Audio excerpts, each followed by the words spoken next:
해야 될 것은 당연히 업무를 파악하는 거예요. 업무 파악을 못했는데 제대로 된 테이블을 만들 수는 없겠죠. 컴퓨터 공학이 해결하는 문제는 크게 두 가지인 것 같아요. 하나는 컴퓨터 자체의 문제를 해결하는 것이고, 다른 하나는 현실의 문제를 해결하는 겁니다.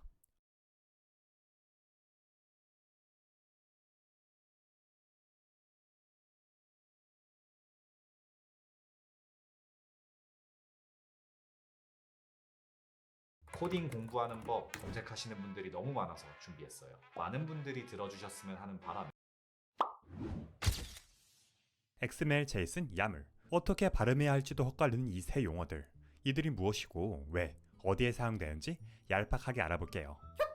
검색하면 나오는 위키식 설명은 패스. 자, 여러분에게 윈도우 메모장 그리고 엔터키가 없는 키보드가 있습니다. 이처럼 줄바꿈 없이 쭉 이어지는 글자들을 사용해서 상대방에게 어떤 정보들을 보내야 해요. 신문기사 등의 장문의 텍스트야 길어진다고 문제되진 않겠죠. 간단한 장보기 목록 등도 쉼표를 이용하면 될 거고요. 그런데 이런 표, 테이블은 어떨까요? 이와 같이 어떤 구조를 가진 정보에서 어려움이 시작됩니다. 이걸 어떻게 한 줄로 이어지는 텍스트로 표현해낼지 어느 정도 고민이 필요하겠죠. 이처럼 목록과 표가 함께 사용되는 정보, 더 나아가 이것들이 겹겹으로 중첩된 정보라면 난감하죠. 정보를 주는 쪽과 받는 쪽 사이에 잘 설계되어 합의된 어떤 형식이 필요할 거예요. 여기에 사용되는 형식 중 가장 널리 쓰이는 것들이 XML과 JSON입니다. 서비스를 구성하는 소프트웨어들 사이에는 수많은 정보들이 주고받아져요. 예를 들어 지도 앱에서 특정 가게를 선택하면 앱은 서버에 해당 가게의 번호와 사용자 정보를 보내고, 이를 바탕으로 서버는 해당 가게의 지리 정보, 업소 정보, 이용자들의 평점들을 반환하죠. 우리 인간들에게는 이를 한 문장으로 설명하는 것보다는 이처럼 도표로 보여주는 것이 낫겠죠. 하지만 컴퓨터들이 서로 주고받는 데이터는 한 줄로 쭉 이어진 텍스트이기 때문에 그 텍스트 안에 이 구조화된 정보를 나타낼 수 있어야 해요. 그럼 이 돌출인의 치킨이란 업소의 정보를 살펴보죠. 이처럼 표의 형태로 여러 항목들이 있고, 각 항목들에는 그에 해당하는 데이터가 들어있습니다. 데이터들은 이처럼 문자열이나 숫자 등 순수 값일 수도 있고, 여러 데이터가 나열된 배열일 수도 있고, 항목들과 데이터로 이루어진 또 다른 표 형태일 수도 있어요. 이처럼 복합적인 구조를 지닌 이 업소 정보를 두 컴퓨터, 즉 서버와 클라이언트 간에 주고받기 적합한 한 줄의 데이터로 표현하려면 어떻게 하면 좋을까요? 여기에 XML이 사용될 수 있습니다. XML은 태그라는 형식을 사용해요. 이처럼 말이죠. 어디서 많이 본 형태죠? 웹에 사용되는 HTML이 떠오를 겁니다. XML 형식으로 웹을 표현할 수 있도록 만든 게 HTML이거든요. HTML 코드는 이처럼 줄바꿈과 인덴팅이 되어 있지 않냐고요? 이건 개발자들이 보기 쉽게 엔터와 탭을 넣어준 거고요.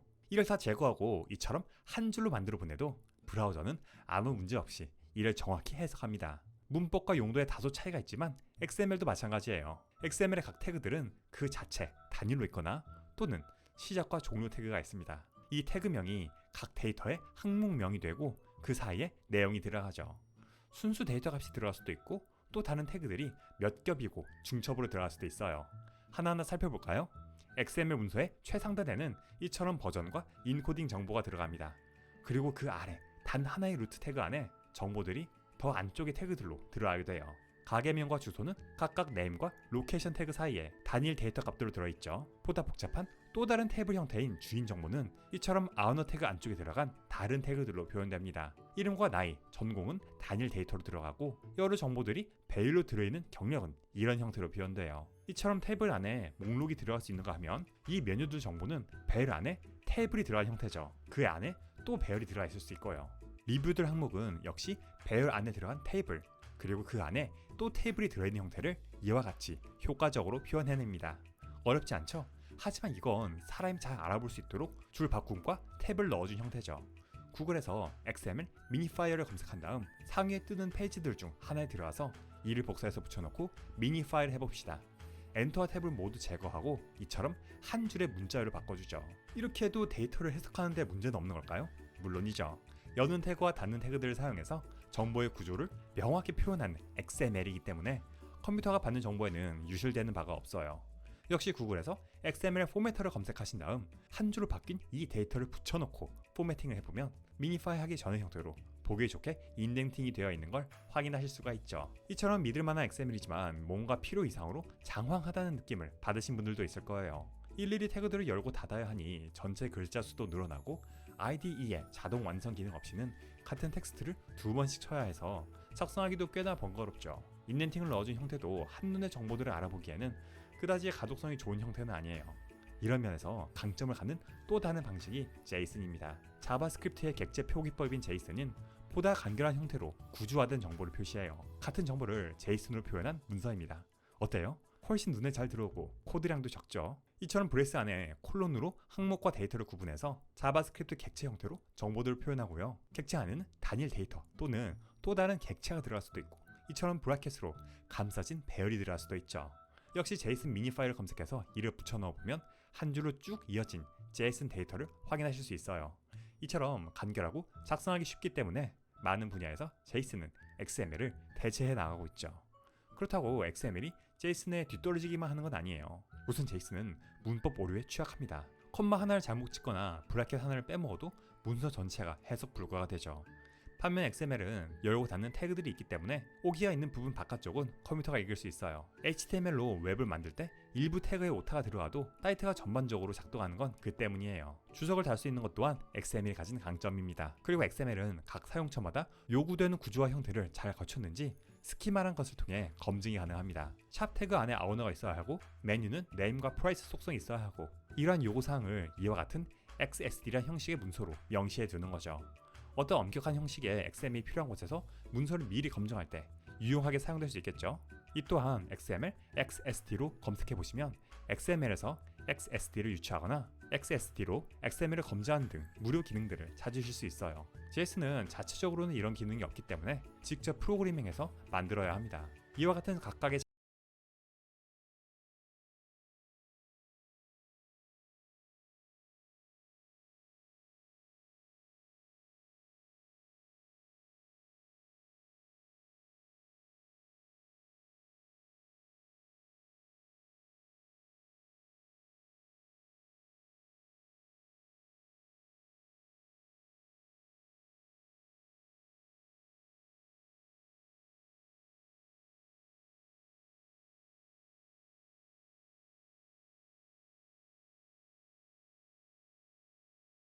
장단점을 고려해서 안전성이 요구되는 곳에는 XML이, 가벼움을 중시하는 곳에는 JSON이 활용돼요.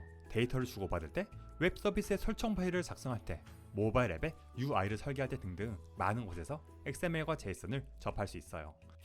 그렇다면 야물은 뭘까요? 처음에 XML, JSON과 함께 소개하지 않은 건 야물은 데이터를 한 줄로 실어보내는 것이 아니라 사람이 보기 좋게 작성하는데 목적을 두기 때문이에요. 파이썬처럼 야물을 작성할 때는 줄바꿈과 태그가 필수 요소입니다.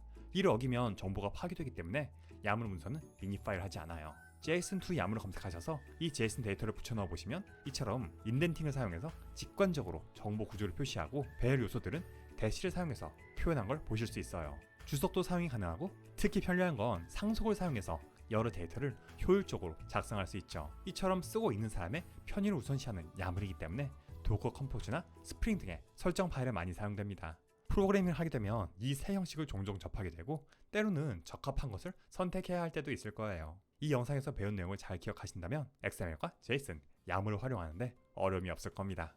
다음 영상에서도 유익한 내용으로 찾아뵐게요. 자, 우리 이전 시간에 이런 내용을 살펴봤는데 우리는 댓글, 글, 저자를 앞서서 설명드렸던 그런 이유로 인해서 동등한 표로 표현할 수 있습니다 라고 구렁이가 담을 넘어가듯이 어영부영 설명하고 제가 넘어갔거든요. 예, 저희 능력 부족입니다. 예, 더 구체적인 설명은 제가 채우는 것보다는 여러분이 스스로 미래의 경험을 통해서 채워주셨으면 좋겠습니다. 자, 이렇게 찾아낸 개념을 개념적 모델링 또는 ERD에서는 entity라고 부릅니다. 또 entity는 후에 테이블로 전환되게 될 것입니다. 자, entity 중에 우리 글만 놓고서 또 얘기를 조금 진행해 볼까요? 자, 글이라는 entity는 실제 데이터가 아니에요. 구체적인 데이터는 제목, 생성일, 또 본문, 이러한 것들에 담겨 있죠. 바로 이러한 것들 중에서 이것을 그룹핑한 것이 여기에서는 글이라는 엔티티인 것이죠. 이렇게 그룹핑 되어 있는 거예요. 이렇게 구체적인 데이터를 영어로는 attribute, 한국어로는 속성이라고 합니다. 이것은 후에 표의 컬럼이 됩니다. 그런데 좀 의아할 만한 부분이 있죠. 왜 여기에 있는 저자의 이름, 또 댓글 이러한 것들은 글의 속성이 되지 않는가? 이거 우리가 이전에 살펴봤던 것과 동일한 내용이지만 한 번만 더 말씀을 드립니다. 만약 저자의 이름만 우리 시스템에 필요하다면 저자의 이름은 속성이 되면 돼요. 하지만 저자 이름뿐만 아니라 이 저자에 대한 자기소개, 가입일과 같은 정보가 필요하다면 저자는 이름, 소개, 가입일과 같은 속성을 포함하는 엔티티가 되는 거예요. 우리 비유 한번 해볼까요? 엔티티를 디렉토리, 그리고 attribute를 파일이라고 한번 비유해 보면 엔티티란 파일만 담을 수 있고 자식 디렉토리는 담을 수 없는 제한적인 디렉토리다. 다른 디렉토리를 품을 수 없는 평면적인 디렉토리다 라고 생각해 보셔도 좋을 것 같다고 어영부영 설명하고 쓱 넘어가겠습니다. 자, 우리 이번에는 관계에 대한 얘기를 좀 해볼까요? 엔티티들 간의 관계입니다. 자, 저자와 글과 댓글은 서로 복잡 미묘한 관계를 가지고 있습니다. 한번 따져볼까요? 글과 저자는 서로 쓴다 라는 관계를 가지고 있습니다. 글과 댓글은 어때요? 서로 소속 관계를 가지고 있고요. 또 댓글은 저자와 글을 쓴다 라는 관계를 가지고 있습니다. 이렇게 연관성을 표현해 준 것을 relation, 즉 관계라고 표현하고요. 그리고 우리가 나중에 논리적 데이터 모델링으로 가게 되면 표에서는 기본키, 또 외래키라는 형태로 이 관계가 표현되게 됩니다. 그리고 이렇게 표현된, 이렇게 저장된 데이터를 기반으로 우리가 join을 통해서 동적으로 이 테이블들을 연결하게 될 거예요. 기타 복잡한 얘기들은 우리 실습에서 살펴보면 좋을 것 같습니다. 자, 정리합시다. 개념적 데이터 모델링은 개념에 집중하고 데이터베이스 패러다임으로부터 거리를 두고 있기 때문에 용어가 실제 데이터베이스 제품들과는 달라요. 각각의 용어가 나중에 무엇이 될지를 정리하고 이번 영상은 마무리를 하도록 하겠습니다. 자, 우선 entity라는 것은 테이블이 될 거예요. 자, attribute라고 하는 것은 컬럼이 될 거예요. relation은 pk, primary key, fk, foreign key가 될 겁니다. 그리고 그 다이어그램 상에서는 표현되지 않지만 뭐 이런 설계 같은 걸 할 때 당연히 자주 얘기 나오는 표현이 행에 대한 얘기겠죠. 행을 tuple이라고 부릅니다. 여기까지 하겠습니다. 자, 지금까지 ER 다이어그램의 요모조모를 살펴봤는데요. 이제 우리 그래서 뭐 이런 얘기 조금만 하고 바로 시작할게요.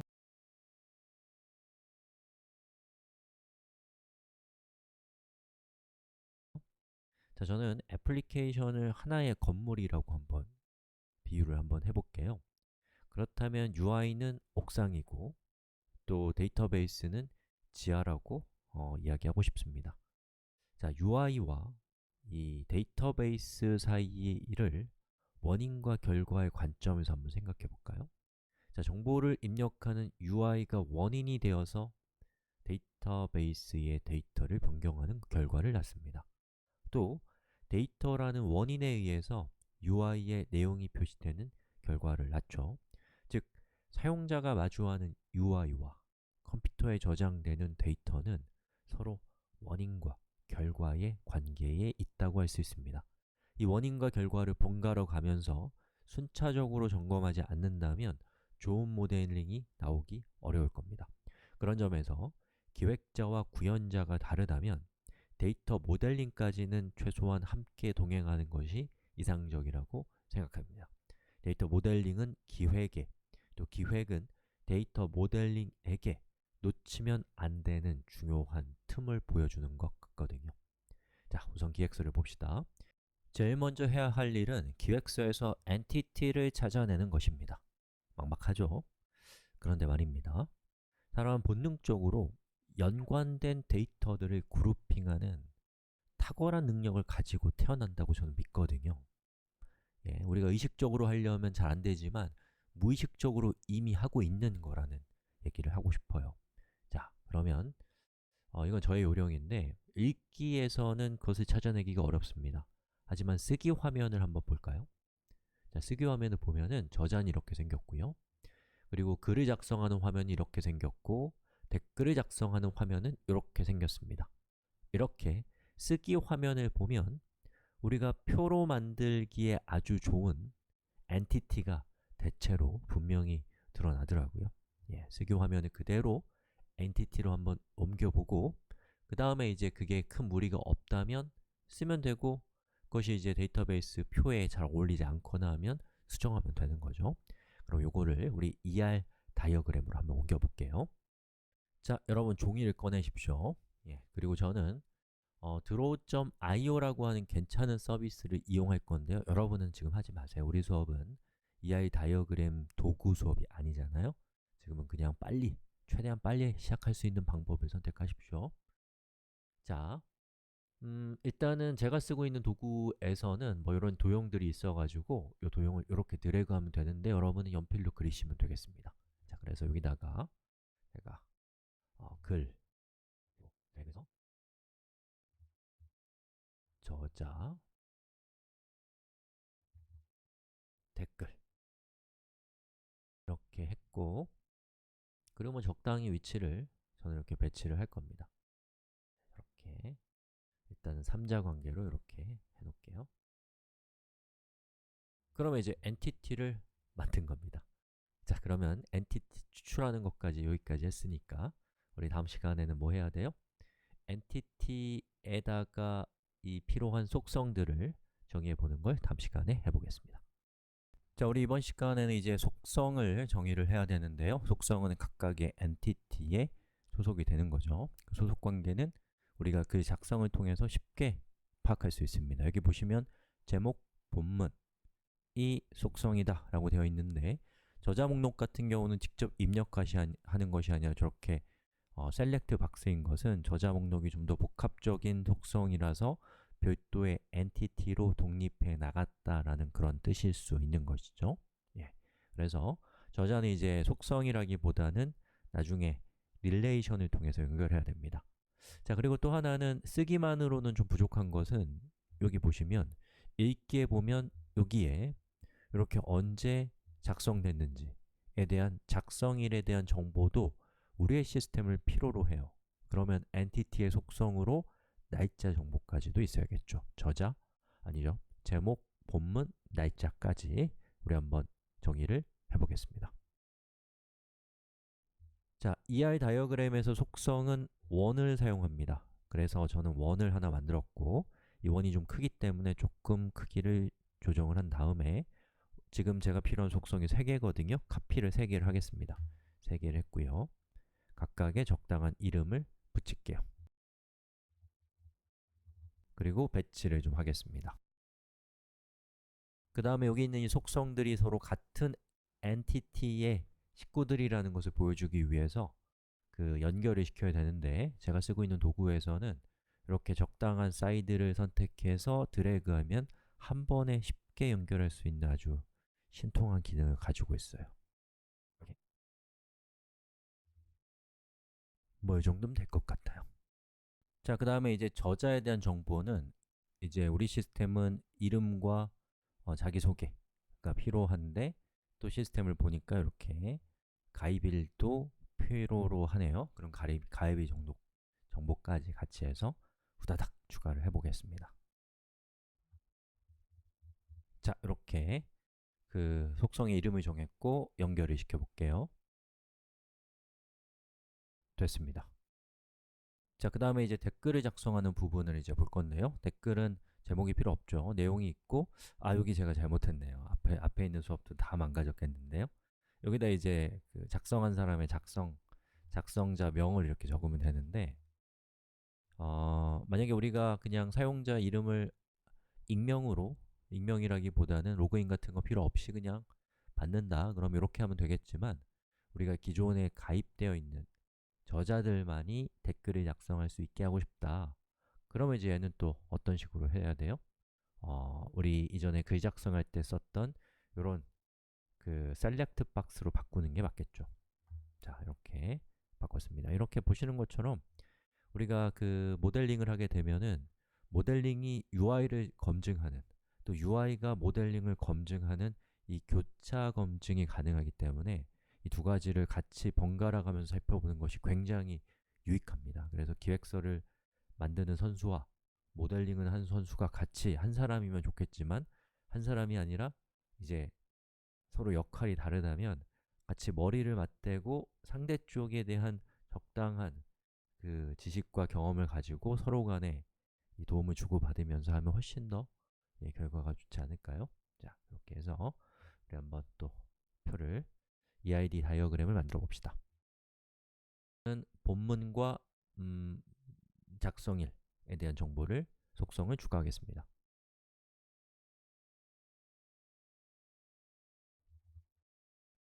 그리고 연결할게요. 자, 이렇게 해서 우리 그 중요한 부분들인 entity와 그 entity에 속해 있는 주요한 속성들을 이렇게 정의를 했습니다. 그럼 이번 시간은 여기까지 하도록 하겠습니다. 자, 우리가 속성을 정의했으면 이제 뭘 해야 되냐면 엔티티에 있는 속성 중에서 대표 선수를 뽑아야 돼요. 즉, 식별자를 찾아서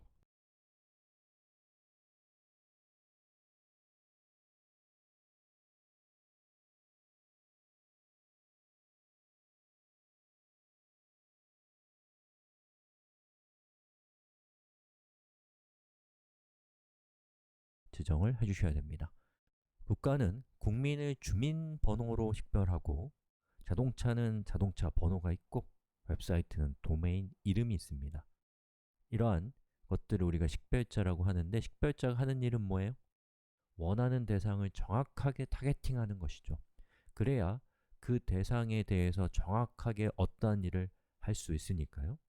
그럼 식별자가 되기 위해서 가장 중요한 것은 무엇인가요? 그 대상을 제외한 누구도 같은 값을 가지고 있으면 안 되는 겁니다. 저의 주민등록번호가 예를 들어서 1이다. 그러면 국민 중에 누구도 1이라는 값을 가지고 있으면 안 되는 거잖아요. 만약에 다른 사람도 갖고 있으면 이제 사고가 일어나는 거죠. ER 다이어그램에서도 우리가 그 아이덴티파이어, 즉 식별자를 어떤 속성을 할 것인가를 지정하셔야 됩니다. 그리고 이렇게 지정한 식별자는 훗날 프라이머리 키, 즉 기본 키가 될 겁니다. 자, 이번 시간에는 식별자를 좀 살펴보겠습니다. 자, 이렇게 표가 있습니다. 잠깐 영상 멈춰놓고 이 표의 내용을 한번 해석해 보세요. 자, 그리고 여기 있는 이 표를 보면은 식별자로 사용될 수 있는 컬럼이 있고 사용될 수 없는 컬럼이 있습니다. 없는 것부터 볼까요? 자, 이름은 동명이인이 있을 수 있잖아요. 그러니까 쓰면 안 돼요. 도시, 이거는 뭐 그 도시에 사는 사람이 어마어마하게 많을 테니까 얘는 식별자로 쓸 수가 없습니다. 그렇다면 이 두 개는 쓸 수가 없는 거고요. 자, 그 다음에 앞에 있는 이메일. 여러분이 만드는 시스템이 이메일이 다르다면 그 사람은 각각 다른 사용자를 주겠다 라고 하면 이메일을 식별자로 쓸 수 있습니다. 하지만 뭐 정부에서 운영하는 시스템이라고 한다면 한 사람이 여러 개의 이메일을 가질 수 있기 때문에 그런 경우는 이메일을 또 식별자로 쓸 수는 없을 수도 있습니다. 그러면 이제 뭐 주민등록번호 같은 그러한 것을 식별자로 쓸 수가 있겠죠. 그런데 이것도 저것도 뭐 마땅치 않다. 그러면 행이 추가될 때마다 자동으로 1씩 증가시켜서 중복되지 않는 값을 부여하는 것을 통해서 식별자를 제공해 줄 수도 있어요. 이러한 식별자는 우리가 뭐라고 하냐면 자연스럽게 만들어진 식별자가 아니라는 뜻에서 인조 키라고 부르는데 뭐 그런 용어가 중요한 건 아닙니다. 자, 아무튼 그래서 이제 여기 우리가 갖고 있는 이 테이블에서 식별자가 될 수 있는 후보들은 이렇게인데 이런 걸 뭐라고 하냐면 candidate key라고 부릅니다. 그리고 이 후보 키 중에서 우리가 선택한 식별자가 user underbar id라고 한다면 걔를 이제 뭐라고 하냐면 이제 기본 키, 영어로는 primary key라고 부르고 기본 키가 아닌 다른 친구들은 대체 키, alternate key라고 부릅니다. 그리고 이 alternate key들은 나중에 성능 향상을 위해서 primary key는 아니지만 secondary index라고 하는 것을 걸기에 아주 좋은 친구들이 됩니다. 자, 그리고 조금 특수한 경우로 중복키, composite key라고 하는 것이 있거든요. 이 중복키라고 하는 것은 여기 있는 표를 잠깐 한번 해석해 보시죠. 자, 이 표는 부서별 직원 명단이라는 표예요. 즉, 어떠한 부서가 있다, 1번이라는 부서가 있다면 그 부서에는 1번, 4번을 갖고 있고 2번, 4번을 갖고 있는 2명의 직원이 포함되어 있는 거죠. 그리고 여기 보시면 한 명의 직원은 여러 개의 부서에 속할 수도 있잖아요. 요건 이제 그런 뜻이에요. 다른 부서에 1번이 또 속해 있는 겁니다. 그래서 여기 있는 요 표의 경우에는 여기 있는 직원 번호만으로는 행을 식별할 수 없어요. 부서 번호만으로도 행을 식별할 수 없습니다. 부서 배정일은 말할 것도 없고요. 자, 이런 경우에는 직원 번호와 부서 번호 이 두 가지를 합쳐서 식별할 수 있는데 이러한 식별자를 중복키, composite key라고 부릅니다. 자, 우리가 만든 요 엔티티들을 가만히 살펴보면은 글부터 한번 볼까요? 자, 글의 경우엔 제목, 작성일, 본문이 있는데 이 중에 어떤 것도 식별자가 될 수 있는 것이 안타깝게도 없네요. 자, 그런 경우에는 우리가 어떻게 한다고요? 자연스럽게 프라이머리 키가 될 수 있는, 자연스럽게 식별자가 될 수 있는 속성이 없기 때문에 인조, 그 대리키라는 것을 만들어서 뭐 이런 식으로 글, id 이렇게 하고 나중에 이제 여러분이 실제로 데이터베이스에서는 오토 인크리먼트 또 시퀀스 이런 것들을 이용해서 다른 것과 중복되지 않는 일련 번호를 만드는 방법을 이제 사용을 하시게 되겠죠, 나중에. 자, 이렇게 우리가 그 프라이머리 키를 지정했다면 얘가 프라이머리 키라는 것을, 얘가 식별자라는 것을 쉽게 이해할 수 있도록 밑줄을 쳐주시면 됩니다. 이렇게요.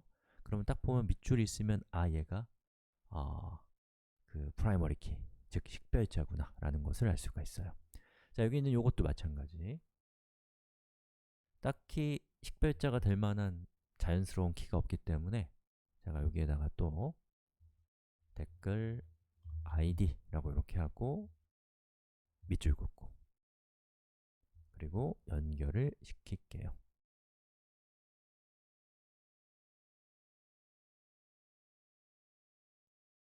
자, 여기도 마찬가지네요.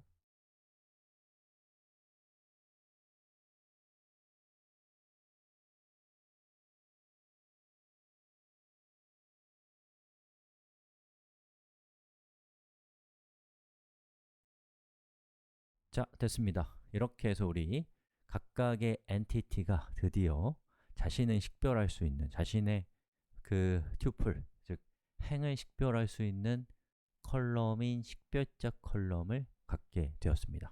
여기까지 하겠습니다. 자, 그럼 지금부터 우리 엔티티와 엔티티의 릴레이션십을 맺어주는 방법을 살펴보겠습니다. 자, 이 얘기를 하기 전에 최종적으로 이 릴레이션십은 무엇이 되는가 라는 것을 또 한 번만 더 봅시다.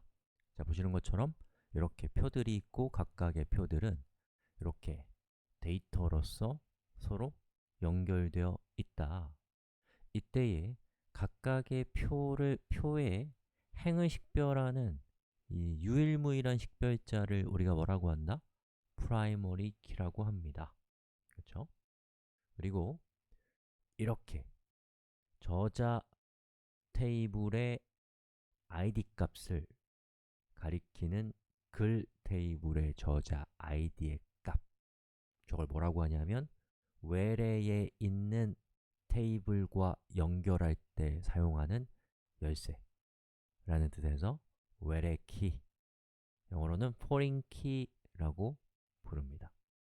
그래서 이 관계형 데이터베이스의 relationship은 primary key와 foreign key가 연결되는 걸 통해서 실제로 구현됩니다 라고 말씀드리고 또 우리 수업을 진행해 봅시다. 자, 그러면 이런 관계를 어떻게 그림으로 표현하는가를 소개해 드리면 이제 릴레이션십에 대한 얘기를 대충 할 수 있을 것 같아요. 자, ER 다이어그램에서 우리가 릴레이션십을 표현할 때는 이렇게 마른 목골로 생긴 도형을 통해서 표현하시면 됩니다. 그래서 저는 일단 부터 볼까요? 저자는 글을 쓰죠? 예, 글은 저자로부터 글을 쓰여짐 당하죠. 그래서 저는 이걸 작성이라고 하는 관계가 있다, 이렇게 표현하고요. 또 저자와 댓글도 작성이라는 관계가 있고요. 글은 댓글을 포함하죠. 또 소속하죠. 또 댓글은 글에 소속되죠. 그러면 요거는 소속이라고 하는 관계로 둘이 맺어져 있는 사이인 거예요. 소속. 그럼 이렇게 그 관계의 이름을 우리가 표현했다면 이것을 이제 선으로 연결을 해야죠. 자, 이렇게 해서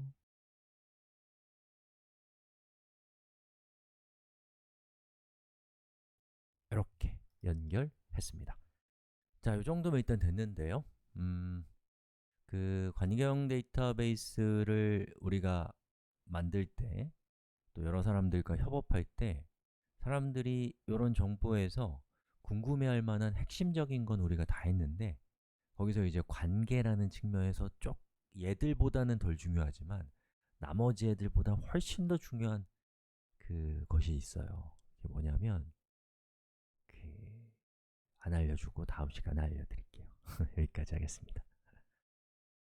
자, 이번 시간에는 릴레이션십에서 우리가 꼭 따져봐야 되는 요소인 카디널리티, 옵셔널리티라는 것을 살펴보겠습니다. 이게 진짜 까다로워요. 예. 저는 일주일 뒤면 항상 까먹어서 다시 보려면 헷갈리더라고요. 제가 데이터베이스 어드미니스트레이터는 아니니까요. 가끔씩 DB를 보니까. 자, 그래서 여러분들 마음을 좀 넉넉하게 가지고 이 수업을 보시면 좋겠습니다. 오늘 하루는 내가 요거 이해하는 거에 쓰겠다, 이렇게 하면 어떨까 싶어요. 조급하게 생각하지 마시고요. 자, 카디널리티라는 것부터 따져볼게요. 그럼 사전 한번 찾아보세요. 그러면 기수라고 나와 있어요. 그냥 1, 2, 3, 4, 5, 6, 7, 8, 9 이런 숫자가 기수, 영어로는 카디널리티예요. 자, 제가 표를 하나 두 개를 준비해 왔습니다. 이 두 개의 표는 서로 나중에 조인 같은 걸로 연결될 거예요. 자, 그때에 왼쪽에 있는 표에는 행이 3개가 있고 오른쪽에 있는 표도 행이 3개가 있습니다. 자, 이때에 우리가 카디널리티를 따져보려면 단임에게 반은 몇 개인가, 반에게 단임은 몇 개인가 를 양쪽 다 따져봐야 돼요. 무슨 말인지 보시면 압니다. 자, 단임은 반을 몇 개 가질 수 있을까요? 이렇게 각 선생님은 하나의 반만을 단임한다. 그리고 그것의 사례로 김이라고 하는 선생님만 놓고 보면 1반을 맡았다. 그러면 저 김이라는 선생님은 다른 반을 맡을 수 있다, 없다? 없다.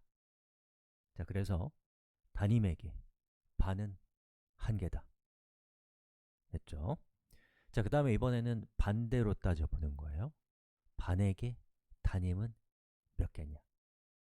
자, 각 반의 단임은 1명입니다.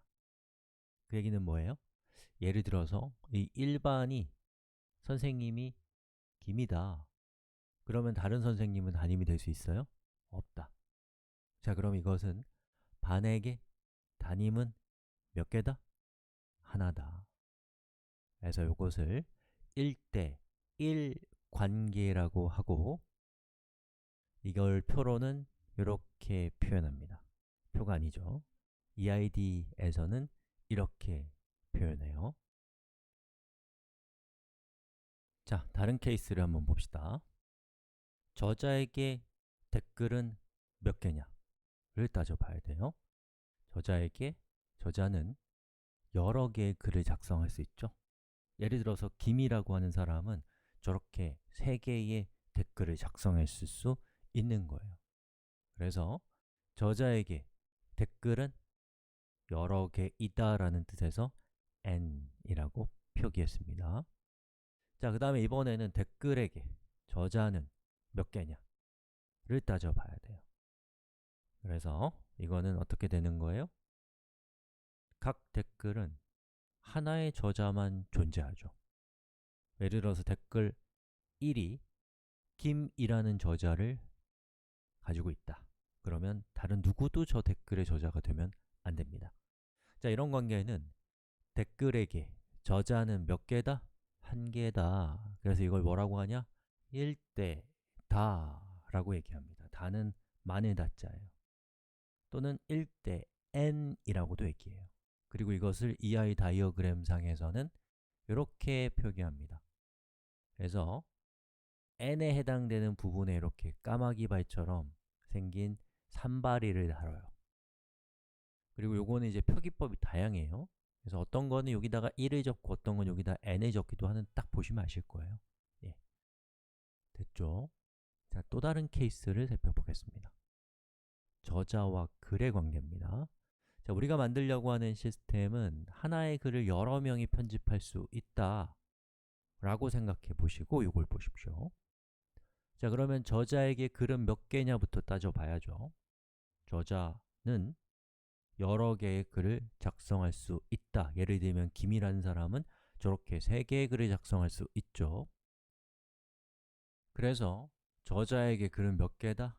여러 개다 라는 뜻에서 역시나 m이라고 제가 표현했습니다. 자, 그리고 이번에는 글에게 저자는 몇 개냐를 따져봐야죠. 각 글은 여러 저자가 존재하죠. 예.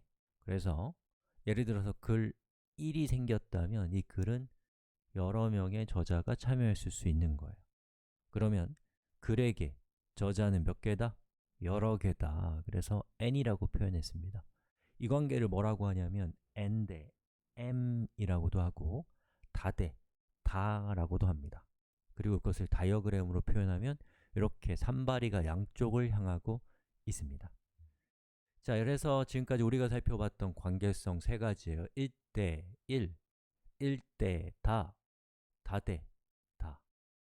이렇게 3가지의 관계성들을 살펴봤는데요.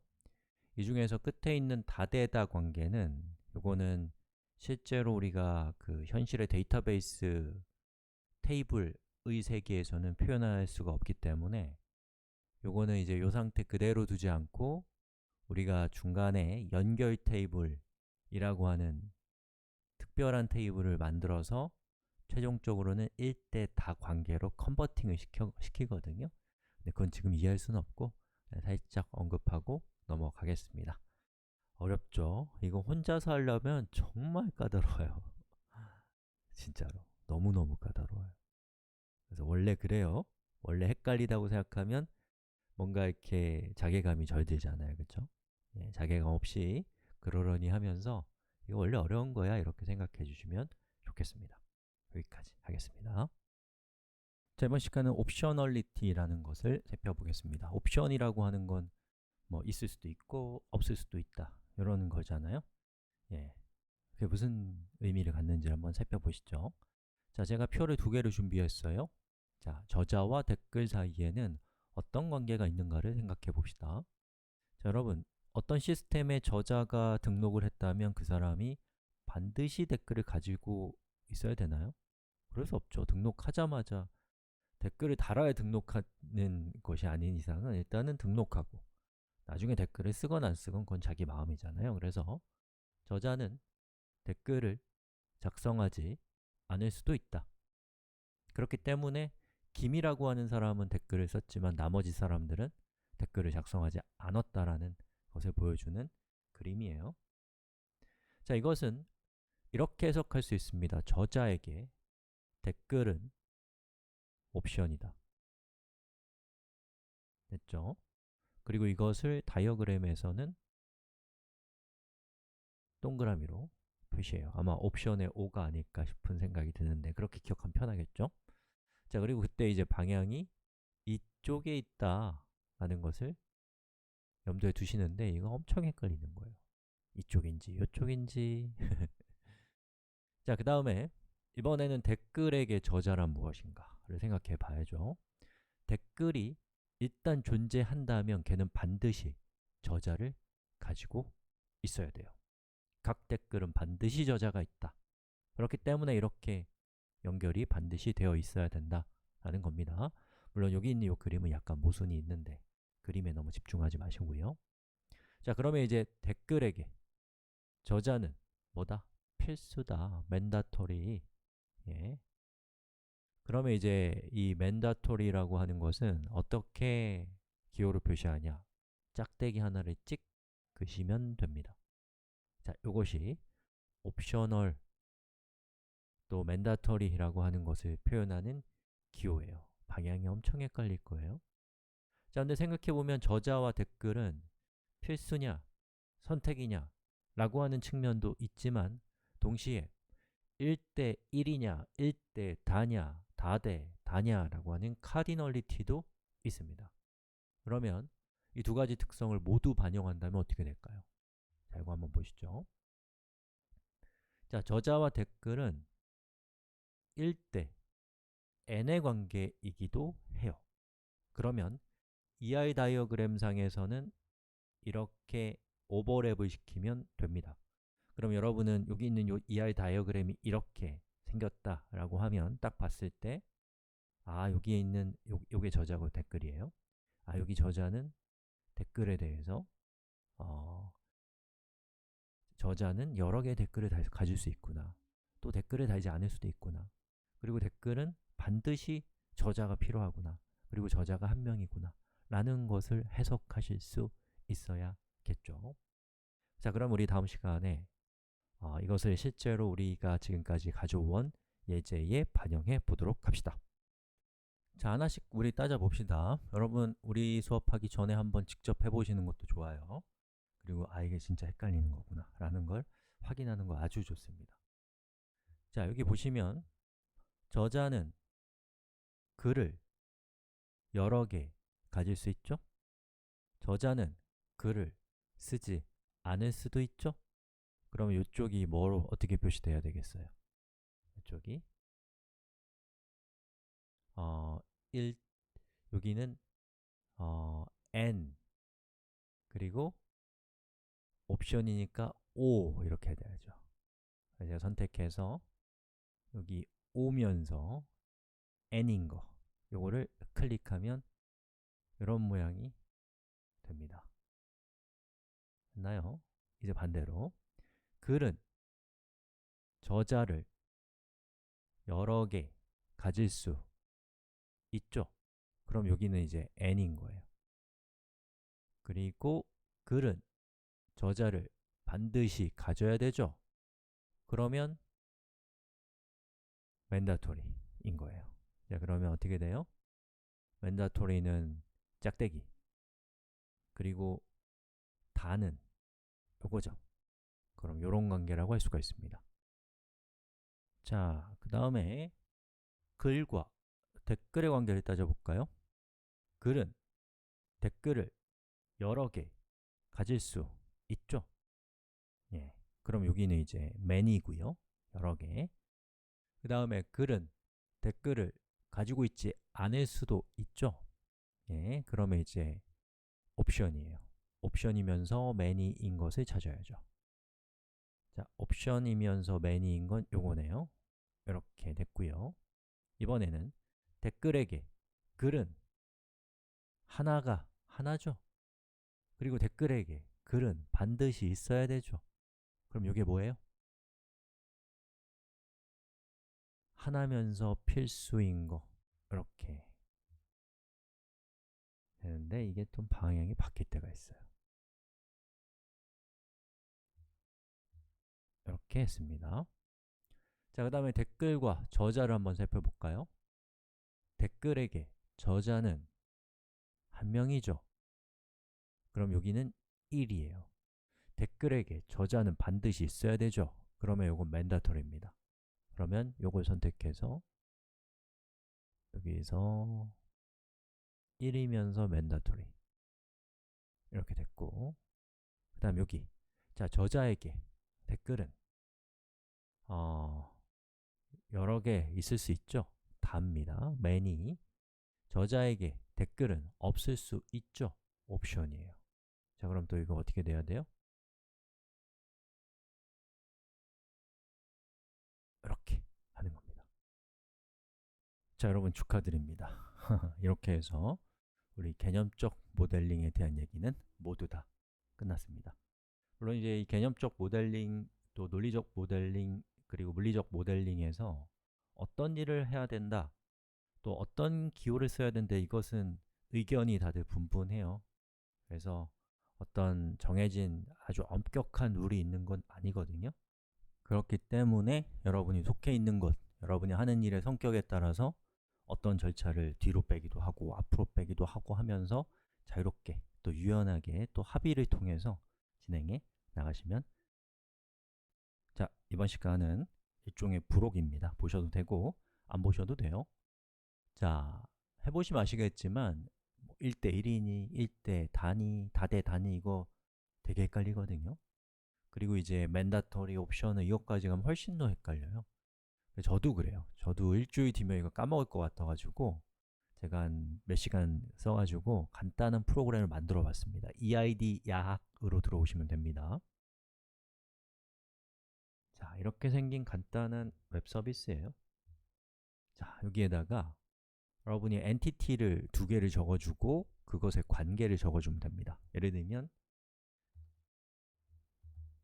글과 댓글은 소속 관계죠.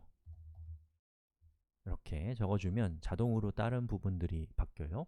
그래서 첫 번째는 글과 댓글의 관계를 적어주고요. 그 다음엔 댓글과 글의 관계를 적어주면 요 위에 ER 다이어그램을 표시해 줍니다. 생긴 거 그렇게 안 생겼지만 잘 보시면 ER 다이어그램이에요. 반대로 이제 ER 다이어그램을 보고서 그게 어떤 의미인지를 파악하고 싶으면 요 위에를 적어주면 아래쪽에 반영이 돼요. 그래서 한번 해볼까요? 자, 글은 댓글에 대해서 여러 개의 댓글을 가질 수 있잖아요. 그죠? 그래서 글은 다수의 댓글에 반드시 소속돼요? 아니면 어쩌다 소속돼요? 때때로 소속돼요? 때때로 소속되죠. 소속이 안 될 때도 있으니까 이렇게 하고요. 댓글은 글을 소속할 때 어떻게 돼요? 댓글은 다수의 글에, 아니죠, 하나의 글에 반드시 소속되잖아요. 요걸 이제 이렇게 쭉 적어주면 그거에 맞게 다이어그램을 추천해 주는 거예요. 글과 댓글은 소속관계고, 여기 짝대기는 1대, 여기 요거는 꺽쇠는 원래 3바리로 해야 되는데 3바리가 그 키보드 그 기호상에 없더라고요. 그래갖고 얘로 했어요. 자, 이렇게 되는 거죠. 1대 다라는 뜻이고, 그리고 댓글에게 글은 필수고 글에게 댓글은 옵션이다 라고 이렇게 표를, 그 다이어그램을 만들어주는 간단한 프로그램입니다. 그래서 헷갈리시면 요거 어디다가 북마크 해 놓으셨다가 필요할 때마다 이걸로 해석을 하셔도 좋지 않을까. 저는 요거 쓰려고 제가 만들어 봤습니다. 자, 이렇게 해서 우리 부록까지 얘기를 마치겠습니다. 끝. 지금부터 논리적 데이터 모델링을 시작하겠습니다.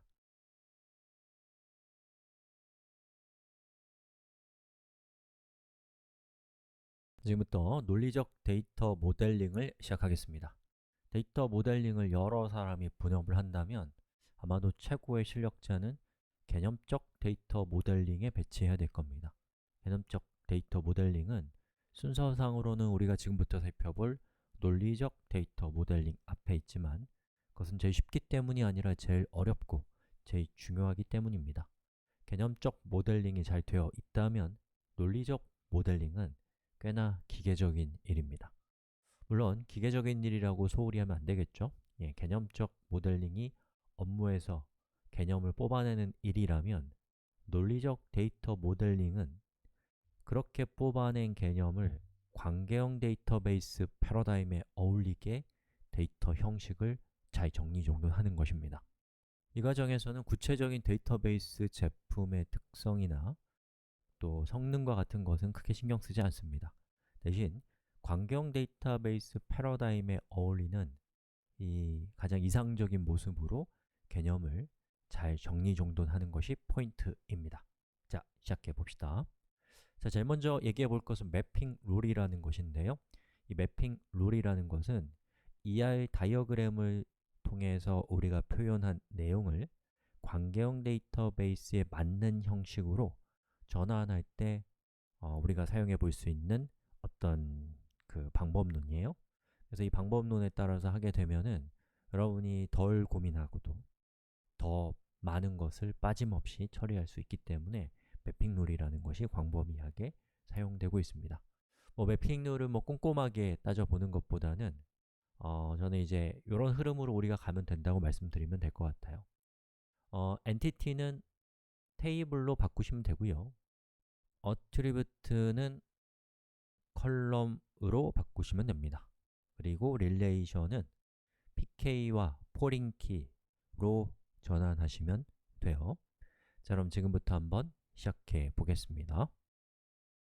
자, 그럼 지금부터 ER 다이어그램에서 우리가 그린 그림을 관계형 데이터 모델로 전환하는 작업을 시작하겠습니다. 저는 ER 마스터라고 하는 도구를 사용할 거예요. 이 도구는 오픈소스고 무료고 아주 성능이랄까, 기능이랄까 이게 좋기 때문에 저는 이걸 쓸 건데 여러분은 이거 쓰지 마시고 그냥 종이를 꺼내서 종이다 하시거나 아니면 엑셀이나 구글 스프레드시트 같은 거에서 빨리 진행을 하십시오. 여기 있는 이 툴을 설치하는 게 좀 까다롭기 때문에 나중에 하시면 되겠습니다. 자, ER 마스터는 이클립스라는 도구에 설치되는 그런 소프트웨어예요. 플러그인이라서 이클립스를 저는 사용을 해야 할 거예요. 여러분은 종이다 하십시오.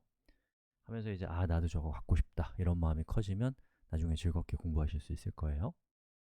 자, 저는 오픈 튜토리얼스라는 사이트에 대한 그 데이터베이스 모델링을 하고 있기 때문에 오픈 튜토리얼스라고 적었고요.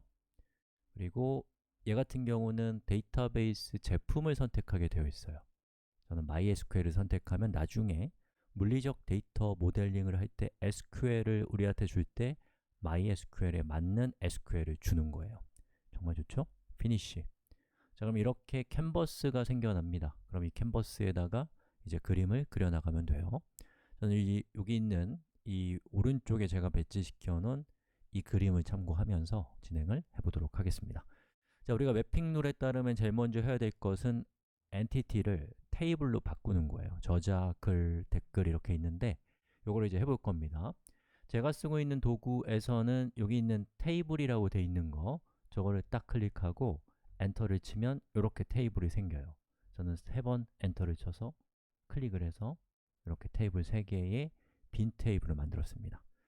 자, 그 다음에 이제 누구부터 할 것인가? 제일 먼저 하기에 좋은 애는 보통은 혼자서도 잘 지내는 테이블, 포린 키가 없는 테이블들이 먼저 만들기에 딱 좋은 친구들이에요. 그래서 저는 저자부터 해보겠습니다.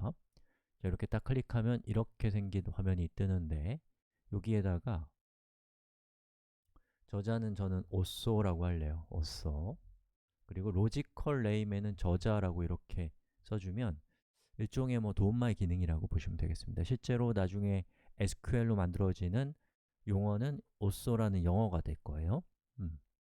자, 그 다음에 이제 이 also-라고 하는 저 테이블에 컬럼을 추가하는데요. 이 컬럼을 추가할 때는 밑에 있는 add를 클릭하면 이렇게 나옵니다. 여러분은 종이에다 잘 하고 계시죠? 자, 그때에 저는 제일 먼저 also의 id 값을 지정을 할 거예요. 그리고 이 id는 primary key 값이고 행이 추가될 때 자동으로 1씩 증가해야 되기 때문에 auto increment를 지정했습니다. 그리고 logical name에는 이게 저자 id죠. 저자 id라고 하고요.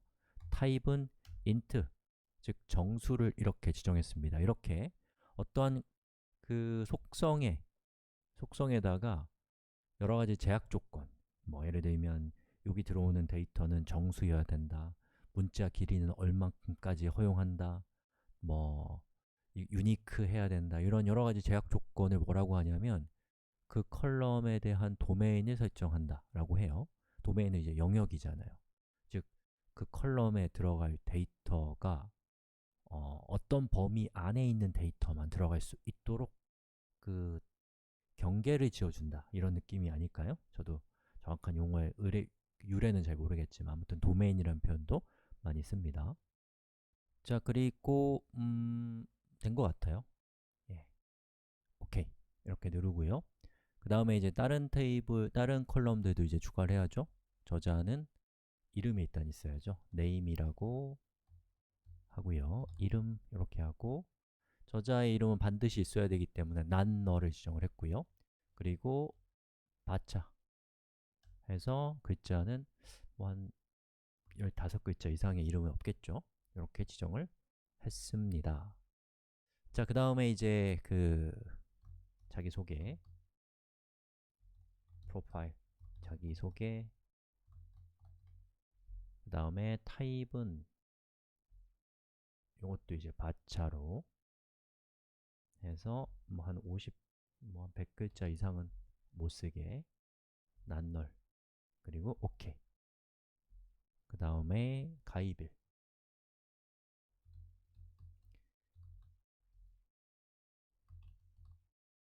됐고 난널, 그리고 데이트, 타임을 이렇게 지정을 했습니다. 그리고 OK를 눌러서 했고, 뭐 다 된 것 같아요. 그리고 OK를 누르면 보시는 것처럼 이렇게 테이블이 만들어지는 것을 볼 수가 있습니다. 그럼 저는 글과 댓글을 좀 빠른 속도로 만들어 볼게요.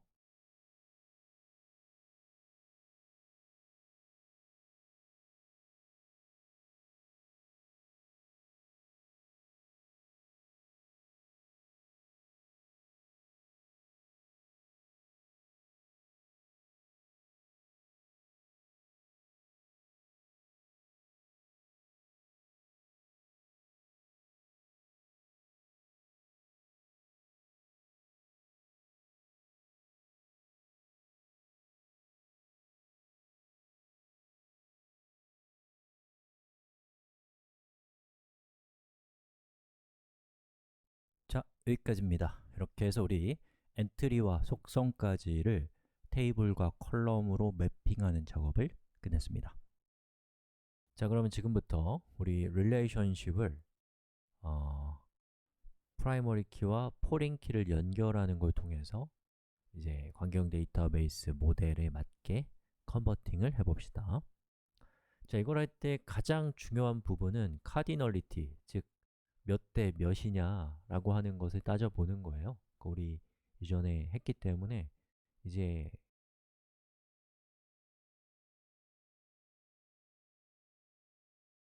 그것과 관련된 몇 가지 원칙만 좀 보면 됩니다.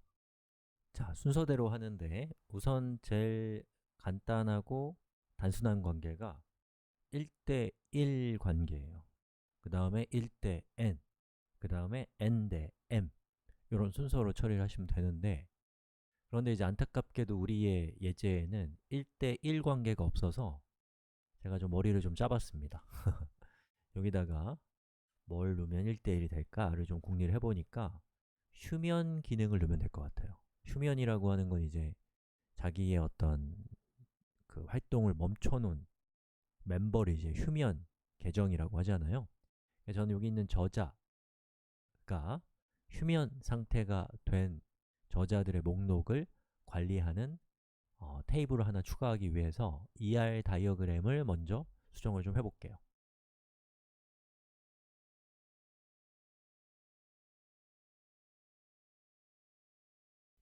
자, 이렇게 휴면자를 추가를 하고요. 속성을 추가했습니다. 휴면일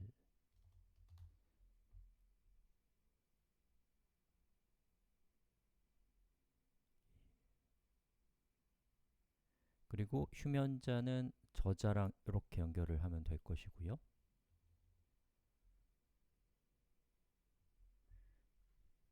저자와 휴면자는 서로 1대1 관계니까 그냥 줄만 있으면 되고요.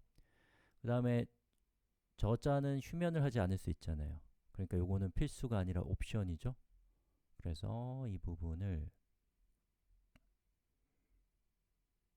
옵션이다 이렇게 표시하고요. 휴면자가 있다면 반드시 저자겠죠.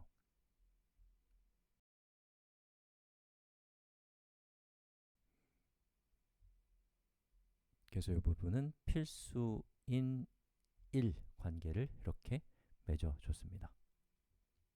자, 그러면 ER 다이어그램으로 우리가 표현한 요 것을 우리가 관계형 데이터 모델에 반영을 해봅시다. 자, 우선 휴면자라고 하는 표를 한번 만들어 볼게요.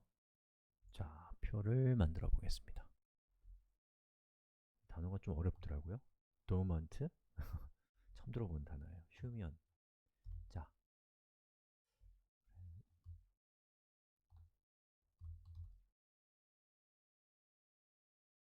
자, 이 휴면 id를 primary key 값으로 할 건데 그런데 잘 생각해 보면은 이 휴면 id는 자기 독자적인 id 값을 가질 필요가 없이 also id 값과 같은 값을 주면 됩니다. 굳이 자기 id 값을 auto increment 같은 걸 하지 않아도 되는 상황이면 안 하는 게 좋거든요.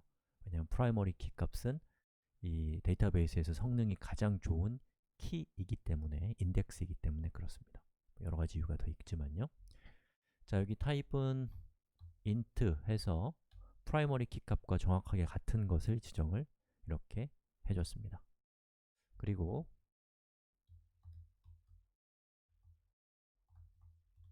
휴면일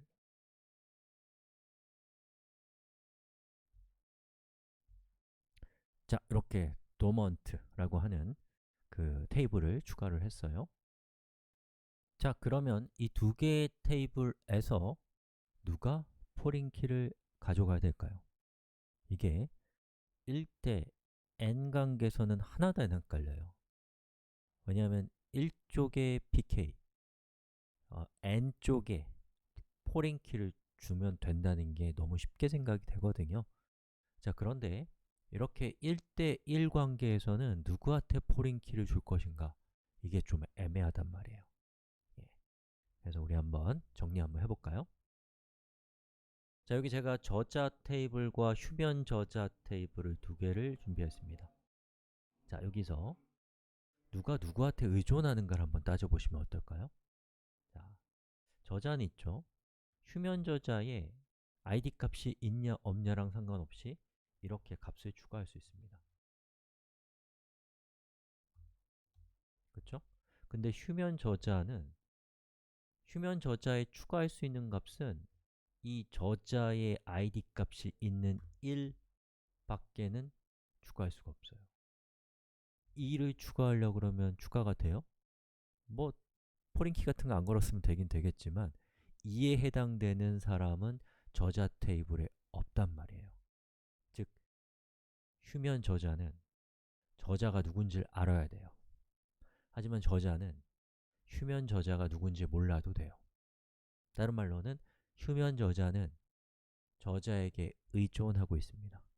그래서 혼자서도 잘 지낼 수 있는 저자는 부모 테이블, 혼자서는 잘 지낼 수 없는 의존하고 있는 테이블은 자식 테이블이라고 생각해 보시면 좋을 것 같고요. 그런 맥락에서 저자 테이블의 primary key, 휴면 저자의 포린 키를 설치하시면 대체로 무리 없이 애플리케이션을 동작시키는데 도움이 되실 겁니다. 이런 구분법으로 말씀을 드려봐요. 그럼 제가 쓰고 있는 도구에서는 여기 포린 키를 설치할 때 얘를 쓰면 됩니다. 릴레이션을 맺을 건데 뭘로 맺을 거냐면 이미 존재하는 컬럼으로 누구요? also underbar id를 이용해서 만들겠다는 뜻이에요. 자, 그래서 첫 번째로 부모 테이블을 처음에 클릭하고 자식 테이블을 두 번째로 클릭하면 이렇게 관계가 형성이 되고 그때 레퍼런스 컬럼이라는 것은 부모 테이블의 저자 id라고 하는 컬럼과 그 자식 테이블인 도먼트의 휴면 id라고 하는 요 값이 서로 연결된다 라고 하고 OK를 누르는 거예요. 그러면 이렇게 1대 1 관계가 맺어집니다. 그리고 포린키 누가 가졌어요? 이쪽에 also underbar id 값이 갖게 된 것을 볼 수가 있습니다. 자, 그럼 이제 마무리를 해야죠. 이 also와 도먼트 사이에 몇 대 몇 관계인지를 지정을 해야죠. 자, 첫 번째, also에게 도먼트는 없을 수도 있죠. 그러면 얘는 옵셔널이니까 여기 child가 도먼트거든요. 멀티플리시티 아무튼 여기에 요건 이제 옵셔널이니까 0 아니면 1을 지정하고요. 도먼트 행에게 오쏘행은 반드시 있어야 된다. 그러니까 1이라고 이렇게 지정을 하면 이렇게 기호가 만들어지는 것을 볼 수가 있습니다. 자, 이렇게 해서 1대1 관계를 맺는 방법을 같이 살펴봤습니다. 자, 이번 시간에는 1대 n 관계를 처리를 해보겠습니다.